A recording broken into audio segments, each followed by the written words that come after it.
नमस्कार, capital TV की special story देख रहे हैं आप और मैं हूं आपके साथ रोहित कुमार। सीएम योगी ने हमेशा से यूपी में जीरो टॉलरेंस की नीति को अपनाया है और इसके लिए जो भी रास्ते में रोड़ा बनता है उसे निपटा दिया जाता है, चाहे वो कोई बड़ा माफिया हो या फिर कोई बड़ा अधिकारी। बीते दिनों हाथरस की घटना ने सबके होश उड़ा दिए, जिसके बाद से ही सबकी नजर प्रदेश के सीएम योगी पर है कि आखिर योगी सरकार लोगों को इंसाफ दिलाने के लिए क्या करने वाले हैं। अब इसी का परिणाम आना शुरू हो गया है। एक एक कर सारे लापरवाह अधिकारी अब योगी के रडार पर हैं। अब उनका सलीके से इलाज किया जा रहा है। हाथरस हादसे में सीएम योगी ने बड़ा एक्शन लिया है।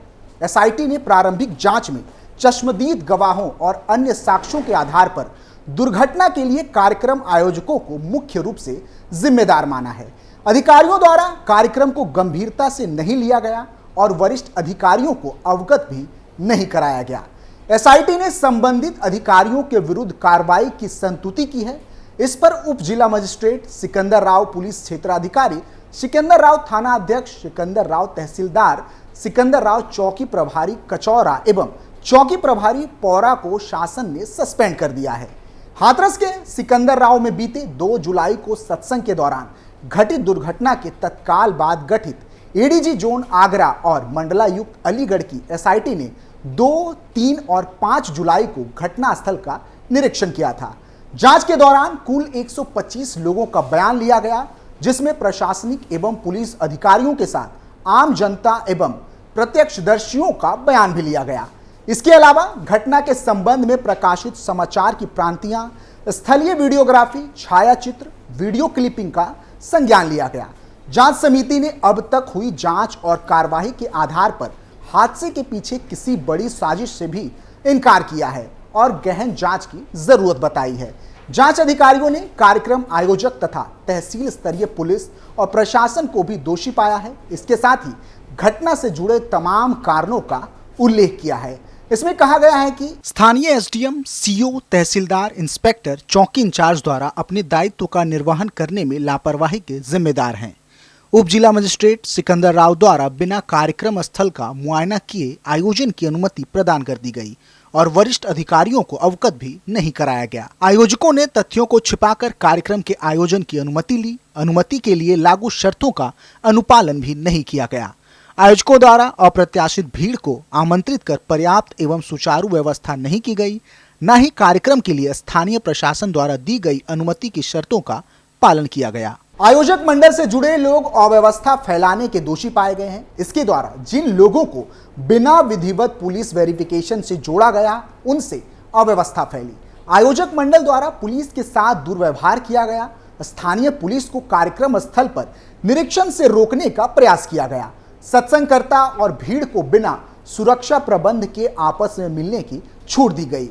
भारी भीड़ के दृष्टिगत यहां किसी प्रकार की बैरिगेटिंग अथवा पैसेज की व्यवस्था नहीं बनाई गई थी और दुर्घटना घटित होने पर आयोजक मंडल के सदस्य घटनास्थल से भाग खड़े हुए थे। मालूम हो कि ये पूरी घटना हाथरस में भोले बाबा उर्फ सूरजपाल बाबा के सत्संग कार्यक्रम के दौरान घटित हुई थी, जहां 40 पुलिस वाले, 2 एम्बुलेंस, 1 डॉक्टर और चंद सरकारी अफसर, बस गिनती के इन्हीं चंद लोगों के कंधों पर थी 2.5 लाख लोगों की भीड़ की जिम्मेदारी। हाथरस हादसे में जिन 130 लोगों की जान चली गई, उनमें से बहुत सारे लोगों को बचाया जा सकता था अगर वक्त पर उन्हें ऑक्सीजन मिल जाती। लेकिन जहां डॉक्टर ही एक हो, वहां ऑक्सीजन और इलाज दूर की बात है। आइए आपको बताते हैं हाथरस हादसे की 3 बड़ी गलतियां, जिसे ध्यान में रखते हुए ही अधिकारियों पर अब बाबा का हंटर चल रहा है। सूत्र बताते हैं कि बाबा नारायण साकार हरि उर्फ सूरजपाल के इस सत्संग की तैयारी करीब 15 दिनों से चल रही थी। सिकंदर राव के गांव फुलरई को सत्संग स्थल के तौर पर चुना गया था और यहां सत्संग के लिए 27 जून से ही यूपी के अलावा मध्य प्रदेश, राजस्थान, उत्तराखंड और दूसरे राज्यों से भक्तों का आना शुरू हो गया था। लोग बसों में लद लद कर यहां पहुंच रहे थे और सत्संग शुरू होने से कुछ रोज पहले ही करीब 500 बसें यहां पहुंच चुकी थी, जिनमें आए भक्त टेम्पोररी टेंट में या फिर बसों के नीचे सो रहे थे। लेकिन शासन प्रशासन ने इतनी बड़ी भीड़ और इन तैयारियों को देखकर भी अनदेखा कर दिया। नतीजा यह हुआ कि एकाएक जब 2 जुलाई को सत्संग स्थल पर 2.5 लाख लोगों की भीड़ इकट्ठा हो गई तो इतनी बड़ी भीड़ को संभालने के लिए शासन प्रशासन की ओर से वहां कोई इंतजाम नहीं था।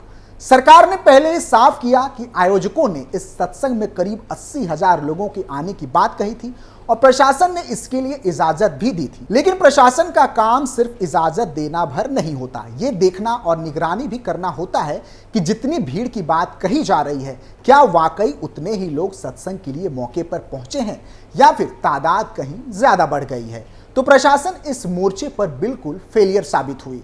ऐसा नहीं है कि लोकल इंटेलिजेंस यूनिट यानी कि LIU को इस बात की कोई खबर नहीं थी, बल्कि खबर तो यह है कि LIU ने इस संभावित भीड़ को लेकर प्रशासन को पहले ही आगाह कर दिया था। लेकिन इसके बावजूद जिला प्रशासन ने इस भीड़ को नियंत्रित करने का कोई असरदार इंतजाम नहीं किया। सिर्फ 40 पुलिस वालों के जिम में 2.5 लाख लोग। सत्संग में करीब 2.5 लाख लोग पहुंचे थे, लेकिन उन्हें संभालने के लिए केवल 40 पुलिस वालों की तैनाती, यानी हर 6,250 लोगों पर सिर्फ एक पुलिस वाला। अब जरा सोचिए कि क्या एक पुलिस वाला इतने लोगों की भीड़ को संभाल सकता है। जाहिर है ये मामला ऊंट के मुंह में जीरा वाला है। मान लीजिए यहाँ 2.5 लाख लोग नहीं, सिर्फ 80,000 लोग ही आए होते, जैसा कि आयोजकों ने जिला प्रशासन से कहा था, तो भी 40 पुलिस वालों के हिसाब से हर पुलिस वालों पर 2,000 लोगों को संभालने की जिम्मेदारी होती, जो एक नामुमकिन सी बात है। नहीं किया गया अतिरिक्त पुलिस बल का इंतजाम। अब बात थानों की करते हैं। हाथरस जिले में कुल 11 थाने हैं। फुलरई गांव में जहां सत्संग का आयोजन किया गया वो गांव थाना सिकंदर राव की हद में आता है। इस थाने में करीब 100 पुलिस वाले तैनात हैं, जबकि जिले के बाकी थानों में भी औसतन 80 से 100 पुलिस वालों की तैनाती है। इस हिसाब से पूरे जिले में करीब 1600 से 1700 पुलिस वाले हैं।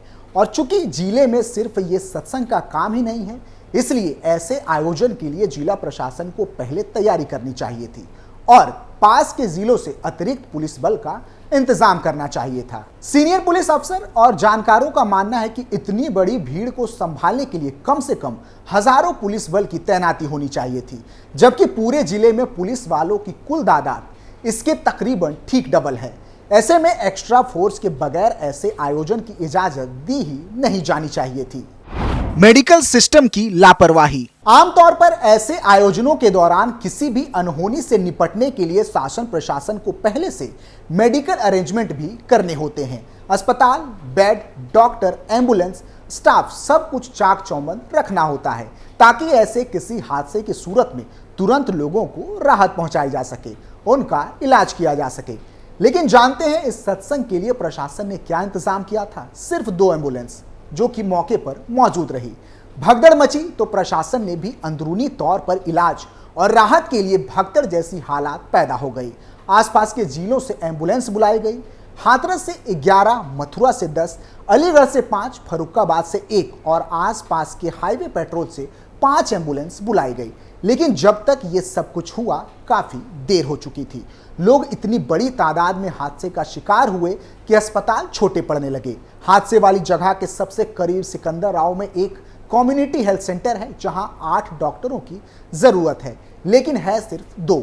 इनमें भी हादसे के वक्त सिर्फ एक ही डॉक्टर मौजूद था। ये जगह मौके से करीब 8 किलोमीटर दूर थी। ऐसे में घायलों को इलाज के लिए दूर दराज के इलाकों में भेजना पड़ा, जो कि काफी दूर था। जख्मी लोगों को अलीगढ़, एटा, कासगंज और हाथरस के जिला अस्पताल ले जाया गया, जिनकी दूरी 40 से 48 किलोमीटर के बीच थी। ऐसे में कई लोगों ने रास्ते में ही दम तोड़ दिया। वैसे भी जिन अस्पताल में घायलों को इलाज के लिए लाया गया वहां भी इंतजाम पहले से ही नाकाफी थे। हाथरस जिला अस्पताल में 70 बेड हैं और यहाँ 25 डॉक्टरों की जरूरत है, जबकि है सिर्फ 12। कासगंज के अस्पताल में 100 बेड हैं, यहाँ 94 डॉक्टरों की जगह है, जबकि है सिर्फ 29। एटा में 420 बेड का मेडिकल कॉलेज अस्पताल है, यहाँ करीब 70 से 80 डॉक्टरों की जरूरत है, लेकिन मौजूदा स्थिति में केवल 45 डॉक्टर हैं। इस हिसाब से देखा जाए तो पूरे जिले में डॉक्टर का कुल पद 102 है, जबकि जिले में सिर्फ 45 डॉक्टर की तैनाती हुई है। अब अगर हादसे की बात करें तो हादसे में 130 लोग मारे गए, जबकि 150 से ज्यादा जख्मी हैं। ऐसे में अगर जिले के सभी डॉक्टर एक साथ भी काम पर लग जाते तो भी हर डॉक्टर को कम से कम 6 मरीज का ख्याल रखना पड़ता। जो कि इस स्थिति के लिए काफी नहीं था। कुल मिलाकर बात यही पहुंचती है कि लोकल प्रशासन इस घटना के लिए उतना ही जिम्मेदार है जितना कि सत्संग के आयोजक, और अब इसी का परिणाम है कि सीएम योगी ने बाबा की तलाश के साथ लापरवाह अधिकारियों को भी रडार पर लिया है। फिलहाल के लिए इतना ही। आप देखते रहिए कैपिटल टीवी उत्तर प्रदेश। नमस्कार।